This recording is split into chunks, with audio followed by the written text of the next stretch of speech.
ZUP tutorial part 2, the interpretation of the price data. There's a little amendment on the part 1, is that you do need to ensure that you are logged in on your MQL5 account, and then in order for that to then register ZUP to your terminal, so you do ensure that you click there. Once you clicked in that, then it will appear in your market. So that's how that appears. So if it doesn't appear here, it's because you're not logged in here. Okay, and that's the secret to that. So it should be quite obvious, because obviously you want to be logged in to MQL5 account in order for this to be registered to your terminal. So once that being said, how do we interpret this data? So I mentioned the shift channel before. The shift channel, it's what it is. It's simply it creates. So we know we've got a lower high here. So then it knows that. So it does a forecasting of the low. So then that's how we get the channel, and that's how that then becomes support, because this is resistance. It calculates the same angle, and also that's how we get our fibs. So this is your 50% there. It's a diagonal Fibonacci, so it's quite unique, but it's very powerful. And I'll give you some demonstrations and how amazing it is. So let's zoom in, and probably want to do candles. Right, that's slightly annoying. Yeah, so we know we've got resistance at 14998 because we're at the 50% line on pound yen. This is your resistance because that's your 38.2, and this is your support because this is the 61.8. So this is your hopefully that's clear.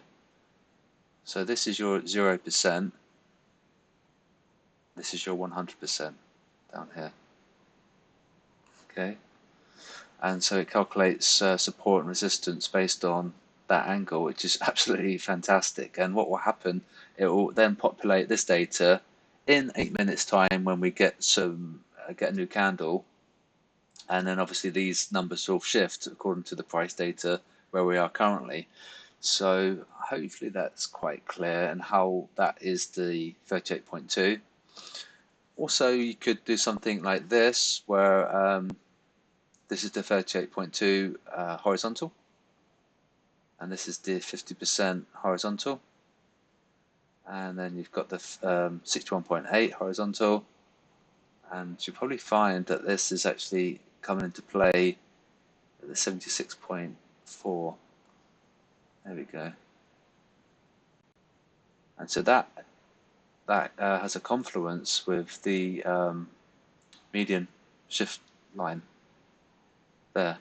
So 14998.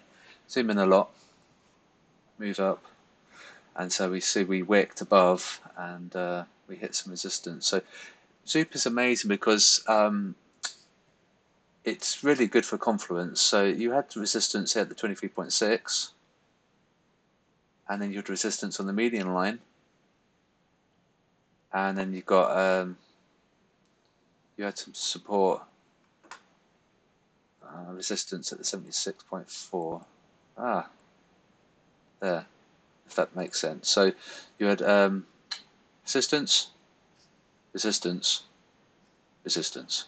So two diagonals, this diagonal, that diagonal, and this horizontal. And so we know with a fairly good degree of confidence 14998 has resistance near term. And so also don't forget the channel is descending, the pitchfork is descending.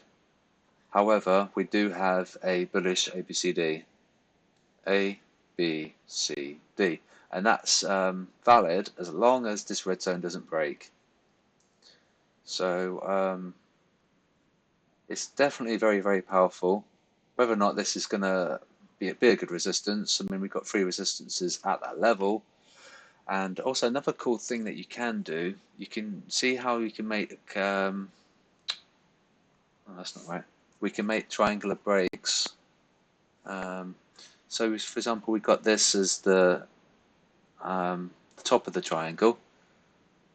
I don't know if it's been a little while since school, but this might be like the hypotenuse. And then you see we've got like a triangle here. So we created a triangle. If we bring that down, there's another triangle. See? And eventually, if we crack this pitchfork, we're going to have a triangular breakout. Right? So that's something you could do. And we see we've actually got we're trying to enter this particular triangle now, but we're having resistance at 14998. And so it's great because this is your potential target. This could be your stop loss, and it's calculated on Fibonacci. So it's very, very powerful. It's very technical, but if you're looking to get a good entry, if you're looking, maybe at supply and demand and things like that, and you're looking to thinking, well, this could be a good entry, but then you've got resistance, then you think, well, I'll wait for a new candle, which is something that you should probably do anyway. You need to exercise patience. And so if you get a candle above that resistance confluence, then that's going to be quite bullish. And we've got the bullish ABCD to support us. Another thing about the pitchforks is that the smaller time frame is less reliable, the higher time frame is more reliable. So we can go to H4. I can't guarantee it's going to format the pitchfork or the harmonic correctly, but we'll see. So it's got a strange one on the H4. It's very ascending. Yeah, so it looks a bit strange. Daily, zoom in. Right, so we know on the daily we've got a bearish ABCD. So there's A, B, C, D, and that's valid as long as 15343 holds. So if we crack above, then it breaks this sequence. And you have to remember that the fundamentals as well, especially if we have any risk off, because the yen will strengthen on a risk off environment and the pound will weaken in a risk off environment. So this is very risk sensitive. If we are like euphoria and stocks are rallying, then this is a good one to go long. If stocks are tumbling, then you might want to think about reassessing your long and potentially going short. See, at the moment on the daily, the lower pitchfork support is 14997. We are at 149,979, and that's accurate to the mini pip. It's a micro pip, so can't get any more accurate than that, really. If we are cracking below 997, and what's going to happen? We're going to have a potential break with the pitchfork, and that's going to be bearish. And you see how that's your shift channel top. It's going to let me drag it, so we know there's going to be support here, 14392, round about there. So it could be we could have a big move on the pound yen, but you do want to check your risk sentiment as well and your fundamental flows. And especially, and also another thing about the pound, you want to keep an eye on the euro pound as well. So if you get them to agree, then that's great. We could have a look at weekly. I can't guarantee it's going to load the data. So weekly is still bullish because we had that big break.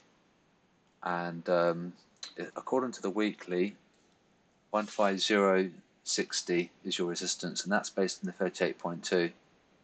This is your median line, and that would always be a heavy resistance because we're talking about weekly. So this is very, very, very strong. That would be very, very strong resistance. It's like a confluence level there. But currently we have resistance at 38.2. Go back to the hour, and see we are going above, but we still got that 23.6 resistance on that line. So in case you're wondering how that 23.6 is calculated, it's because of this diagonal. Right, so that's your 0%, and then actually that's Oh no, it's just created because of that angle. My apologies. This angle. So yeah, this is your 50% line. Oh, the trader 4. And yeah, so then that's your median line, 38.2, 23.6. So it's a very, very clever, very, very powerful. So there we can zoom in. We've got the new candle. We did actually have a candle above the median line on the hour, so that could be quite bullish. But we have resistance at 15031, which is 31 pips away. We could potentially come up there, and then we can bounce. We can zigzag. Now, the key thing to note about the pound crosses is the euro pound weakness, and this is the reason why the pound is doing quite well, because on the H4 the euro pound is in a strong down channel, and this is your 61.8 resistance at 8694, which I told everyone about on the technical channel. And so what you could do potentially, if you want to get a nice risk reward, I mean, admittedly, this is a very, very wide stop, so I wouldn't really recommend it. I'm going to wait for the bubbles to give us a signal, but this could potentially be your stop loss because it's the 38.2, and then that could be your take profit because this is the 38.2 diagonal. So hopefully that's clear. Yeah, and so hopefully that's a good demonstration of how it works. So what it does diagonal fibs, and it calculates horizontal fibs, and that's how we get the cross sections. And we're bearish below 8694, and because this is going to fall, it should help all pound crosses rally, because it's very sensitive. This is like the litmus test for pound, for the pound sterling. So if this falls, it's going to do. This is going to probably perform well. I think it will probably get 30 pips, and then we could maybe bounce zigzag like this. It's a good example of the Aussie yen. Let's get rid of that, actually. Don't need that. So where are we? What should we say? Right, so H1 is your channel top. And then because it knows that's the top, because the zigzag data, it then forecasts to support. Now, if we look at this, it's really spooky. See that wick? Pretty much on the dot. Okay, so then that's how it calculates support, because it knows that's resistance, and then so it knows that's support using the same angle, and so that's quite good, quite spooky. There's another nice little confluence here of the median line, and we zoom in again. I have to zoom in and out, but there we go. There's the median line here, and so we're coming up to the 61.8 at 83.81. If we break above that, then we'll target 83.99, and then we can potentially have a break of the pitchfork. So what you want to do, if we're above 83.70, you target that, and if we're below 83.70, you target that, and so you just work from one increment to the next. Try not to make it too complex, and then just trade what you see, really. So hopefully it was quite a good video. I'm not sure if I need to talk much more about it. So essentially, the ZUP indicator uses zigzag, and that's the sort of bare bones skeleton to what you see, and that's how it calculates all the data. So this will do well because of the euro pound, and so you can see how that's fallen. I sent to the guys in the technical channel 8641 target. Looks quite likely, but we'll have to wait and see. And the cool thing is, you do want to check your big picture. So the larger time frames are better. That's for sure. And you can see how we are in quite a strong down channel too. Quickly look at these other ones. So the Euro USD had resistance on the small time frame, and it knew 121.17 was resistance. So it's quite normal to have some healthy pullback, because the retail guys are profiting as well. We've changed the time frame a bit, so it's similar on the half hour. And also we probably overextended a little bit on the pitchfork, because the pitchfork is normal parameters where we should like sort of balance in between. We did overdo it a little bit on the hour on Euro USD each 4, and there's your buy opportunity there. So that's your Confluence. So you can use it for Confluence levels. Here's your median line, and this is your shift channel top. And you see how they crossed at that particular point in time, 119.43, 119.43. Yeah. So then that would have been your buy here, ish. And so we had a launch off that because we had a shift channel break on the H4. What else is there to say? And also another last thing, I suppose, is the time component, because we can see how it projects price direction. So we put our crosshairs on here.